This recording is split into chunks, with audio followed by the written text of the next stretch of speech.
నేను బైబిల్ పట్టుకుంటానని నేను ఎప్పుడూ అనుకోలేదు. దేవుని మాటలు అందిస్తానని కూడా నేను ఎప్పుడూ అనుకోలేదు. యేసయ్య ఏం చెప్పాడంటే బీదలను ప్రేమించాలి, వాళ్ళని ఎక్కిరించకూడదు, వాళ్ళ పరిస్థితిని బట్టి మనం ఎక్కిరించకూడదు.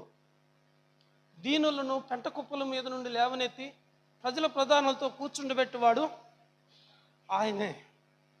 నేనేమై ఉన్నానో అది దేవుని కృపై ఉన్నది. దేవుని కృపను బట్టి నేను మీతో మాట్లాడుతున్నాను. నేను కొత్తగా మీకు నేను పరిచయం చేసుకోవాల్సిన అవసరం లేదు. నేనేంటో మీకు తెలుసు. ఒక మాట చెబుతాను. ఒక రోగం తగ్గటం గొప్ప ఆశ్చర్యం కాదు, ఒక ఆస్తి పెరగటం గొప్ప ఆశీర్వాదం కాదు. ఒక వ్యక్తి మారు మనసు పొందటమే గొప్ప ఆశీర్వాదం. చూడండి, ఒక వ్యక్తి బాగా ఆస్తి సంపాదించవచ్చు, లేదా ఒక వ్యక్తి పేదవాడవచ్చు, ఒక వ్యక్తి రోగం రావచ్చు. యేసు ప్రభు వారు చనిపోయిన వాళ్ళను కూడా బ్రతికించాడు తెలుసా. చనిపోయిన వాళ్ళు బ్రతికినప్పుడు మళ్ళీ వాళ్ళు చనిపోలేదా? అందుకని ప్రభు చెప్తున్నాడు, 99 మంది నీతిమంతుల కంటే ఒక్క పాపి మారు మనసు పొందినప్పుడు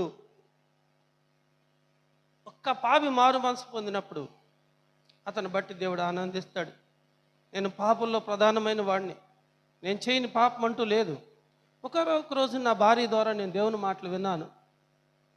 నా భార్య ద్వారా నేను దేవుని మాటలు విన్నప్పుడు ప్రభువుని నా హృదయంలో సొంత రక్షకుడిగా నేను అంగీకరించాను. అపారమైనటువంటి పాపంలో ఉన్న నన్ను ఆశ్చర్యకరమైన దేవుడు తన వెలుగులోనికి నన్ను తీసుకుని వచ్చి ఆయన పరిచర్య కొరకు నన్ను వాడుకుంటూ ఉన్నాడు. నా ఉద్దేశం ఏంటంటే సంఘాలు ఉన్న చోట సంఘాలు కట్టడం కాదు, దేవుడంటే తెలిసిన వాళ్ళని ఒక 100 మందిని కూర్చోబెట్టి వాక్యం చెప్పడం కూడా కాదు. దేవుడంటే తెలియని ప్రదేశానికి అది ఎంత దూరమైనా వెళ్ళి ఒక్క వ్యక్తినైనా సరే ప్రభు కొరకు సంపాదించాలన్నది నా తపన. పరిగి వేరుకోకూడదు, మనం పనులు కూడా వదిలిపెట్టాలంట. ఎందుకంటే అది పరదేశులకి, విధవరాండ్రికి, బీదలకి ఉండాలట ప్రియమైన వాళ్ళ. కనుక మనకు సంపన్న స్థితి దేవుడు ఇచ్చాడని మనం అతిశయపడకూడదు. ధనవంతుడికి భూమి బాగా పండింది, ఆయనకున్న కొట్లను పడగొట్టించి పెద్ద కొట్లను కట్టించుకొని సమృద్ధిగా ధాన్యాన్ని నిల్వ చేసుకున్నాడు. అలాగే నా ప్రాణమా తినుము, త్రాగుము, సుఖించుము, అనేక సంవత్సరాలకి సరిపోయిన ఆహారం నీ దగ్గర ఉందని తన మనసులో తను అనుకుంటున్నప్పుడు ఏమంటున్నాడు దేవుడు?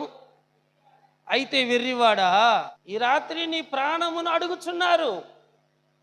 ఎవరు అడుగుతున్నారు అంటే ఆయన పార్టీ వాళ్ళు అడుగుతున్నారు ఆయన్ని. ఆయన పార్టీ వాళ్ళు ఎవరు? పాతాళములో ఉన్నవారు.